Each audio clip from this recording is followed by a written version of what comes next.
Ini manhaj dari para sahabat. Mohon maaf kalau kita pernah merasa kurang dalam ibadah. Kemarin jarang sholat berjamaah, kemarin jarang sholat sunnah, kemarin jarang baca Al-Quran, sementara teman-teman Anda sudah duluan. Maka Anda harus punya program lebih baik dibandingkan dengan itu. Anda susul. Sahabat saya mau menyusul, masa Anda yang bukan sahabat terlena-lena dalam kehidupan? Saya pernah tinggal di Tripoli kurang lebih 5 tahun. Itu produk penghafal Quran nomor 2 di dunia. Nomor 2 di dunia. Nomor satunya Palestina. Satu kali kami sedang talaqi dengan Syekh kami, Syekh Ali. Qadarullah, Masya Allah. Itu indah sekali teman-teman. Kalau jam segini, sore, itu anak-anak kecil usia 3 tahun, 4 tahun sudah pergi ke masjid untuk mengulang-ulang hafalan Quran. Rata-rata hafalannya 15 juz paling sedikit.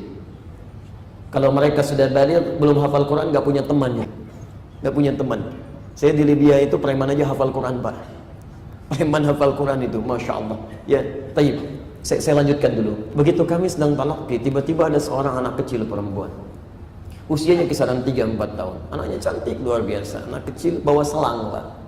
Masya Allah. Dengan malu-malu datang kepada Syekh kami, di depan kami. Syekh, idribini, katanya. Syekh, tolong pukul kepala saya. Saya mendongak kepala ke atas melihat, Syekh, ada apa dengan anak ini? Syekhnya tersenyum mengatakan, ingin menunjukkan kepada kami apa yang terjadi. 5, kata Syekhnya. Kenapa?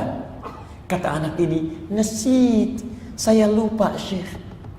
Anda bayangkan, saking inginnya menyusul teman-temannya hafal Quran, dia merasa di kepalanya ada sumbatan. Saya lupa, ada sumbatan di kepala saya menghambat hafalan saya. Tolong pukul dengan selang ini, mudah-mudahan sumbatan ini cepat ringan dan hilang. Anak usia 3-4 tahun pengen cepat hafal Quran, ingin menyusul hafalan kawannya, ingin dipukul kepalanya supaya lancar lagi ingatannya.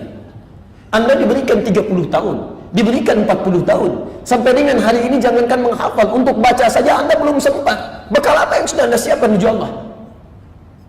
Ada seorang anak namanya Mu'adh, usianya 4 tahun, tinggal di Asyut di Mesir. 2006 kami datang ke Mesir. Allahu Akbar. Anak ini matanya buta, Pak, usia 4 tahun. Datang kepada ayahandanya yang sangat hidupnya sederhana. Dia katakan, ya abati uridul Quran. Ayah, saya ingin menghafal Quran, katanya. Senangnya luar biasa ayahandanya. Disiapkan motor sederhananya, dimodifikasi dashboardnya. Berangkatlah 20 km menuju syekhnya. Dituntun anaknya, Masya Allah. Di jalan tidak ada yang sia-sia. Ayahandanya begitu datang, berangkat, datang, pulang, Masya Allah. Setiap dia menghafal, dituliskan ayat-ayat Quran yang dihafalkan, simpan di dashboardnya. Sambil di jalan melihat ke depan, anak tidak minta baca.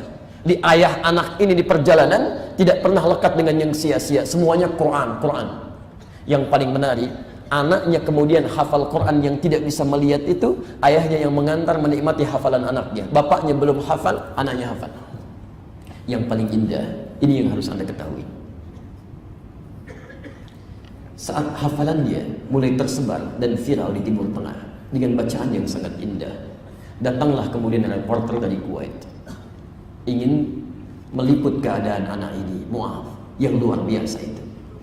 Lantas kemudian bertanya, lihat kalimatnya, ya Syekh Mu'adh, apa motivasi Anda menghafal Quran ini? Dan sekiranya Anda berdoa kepada Allah kemudian dikabulkan doanya, apa yang Anda ingin minta? Teman-teman, lihat gambaran kalimat ini. Kata Mu'adh kecil, dia mengatakan, wallahi, demi Allah, saya menghafal Quran, dan bila pun saya berdoa kepada Allah kemudian dikabulkan doa saya akan minta doa. Harap-harap si reporter ini, Mu'adh kecil akan meminta supaya matanya dibukakan kembali. Tapi apa jawabannya? Perhatikan doanya. Kata Mu'adh kecil, wallahi, saya akan bermohon kepada Allah, satu, agar mata saya ini tetap dibutakan sampai hari kiamat. Karena dengan buta ini saya bisa menghafal Quran. Saya takut kepada Allah. Kalau mata saya kembali bisa melihat lagi, mata saya akan menatap maksiat di sekeliling saya, yang dengan maksiat itu bisa menghilangkan Quran yang telah lelah saya hafalkan.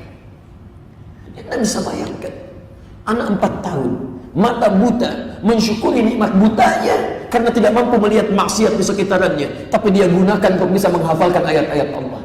Anda diberikan 40 tahun, 50 tahun, mata Anda masih sehat sampai hari ini. Untuk sekedar baca Al-Quran saja belum punya waktu. Anda butuh berapa nikmat lagi? Dan yang paling indah itu kalimat keduanya.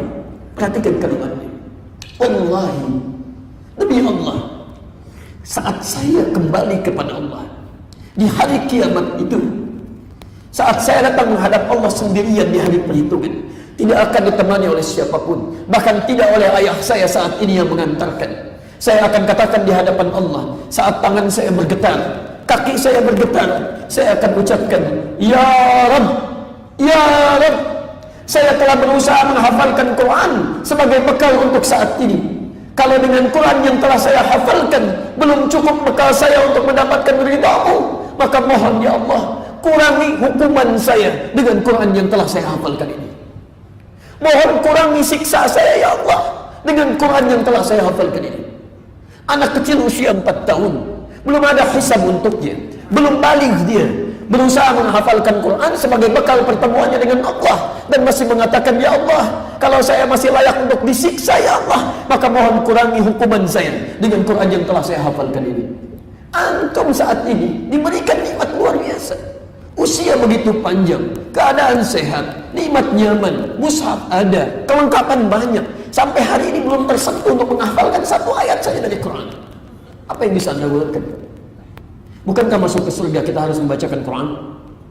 At-Tirmidzi nomor hadis 2915. Nabi SAW menyatakan, hati-hati ketika Anda akan masuk ke surga itu, insya Allah dengan izin Allah. Maka dikatakan kepada Anda, waqra, silahkan bacakan bacaan Quran yang biasa Anda bacakan di dunia, kemudian naik ke surga itu. Fa inna akhir qira'atika akhir manzilatika. Maka akhir bacaan Quran Anda, disitulah tempat tinggal Anda. Karena itu nanti tidak sedikit orang menyesal masuk surga. Kalau masuk neraka menyesal biarkan saja. Tapi masuk surga menyesal, ini yang agak unik. Ada orang biasa cuma baca 5 ayat, begitu sampai ulaika ala hudan min rabbihim wa ulaika humul muflihun, tempatnya di situ. Ternyata yang 10 ayat sampai fi qulubihim maradun, dia naik ke atas lagi. Setiap naik keindahannya lebih daripada yang pertama.